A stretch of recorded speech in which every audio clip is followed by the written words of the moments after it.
আজ বানাচ্ছি হিঙের কচুরি।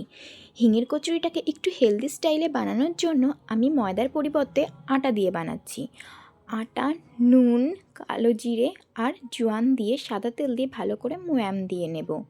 আর তারপরে কিন্তু গরম জল দিয়ে মাখতে হবে আটাকে ভালো করে। মেখে তেল মাখিয়ে কিছুক্ষণ রেস্টে আমি রেখে দেব। এরপর আমি আরেকটা পাত্রে কিছুটা বেসন নিয়ে তার মধ্যে একটু নুন আর হিং দিয়ে সেটাকেও ভালো করে মেখে ছোট ছোট গোল্লা করে নেব। এরপর লিচিগুলোর থেকে গোল্লা কেটে তার মধ্যে পুর ভরে বেলুন চাকির সাহায্যে বেলে নিয়ে গরম তেলে কচুরিগুলোকে ছেড়ে দেব। তেলটা কিন্তু ভালো করে গরম করতে হবে। আমাদের লাইফেও না কিছু মানুষ থাকে ঠিক এরকম কচুরির মতন।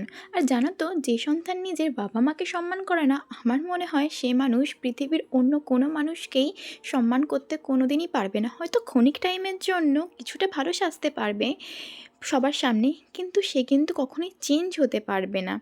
নিজেদের রাগ জেদ দেখাতেই তারা ব্যস্ত থাকে আর লোকের সামনে খুব ভালো সাজতেই তারা ব্যস্ত থাকে। নিজের ভাষার কোনো ঠিক নেই, সে মানুষ অন্যের দিকে কী করে আঙুল তোলে আমি এখনও ঠিক এটা বুঝতে পারি না। আমার মনে হয় এরকম মানুষ কম বেশি প্রত্যেকের লাইফেই মনে হয় আছে। আর এদেরকে যত তুমি জীবনে রাখবে, জীবনটা তত অতৃষ্ট হয়ে উঠবে।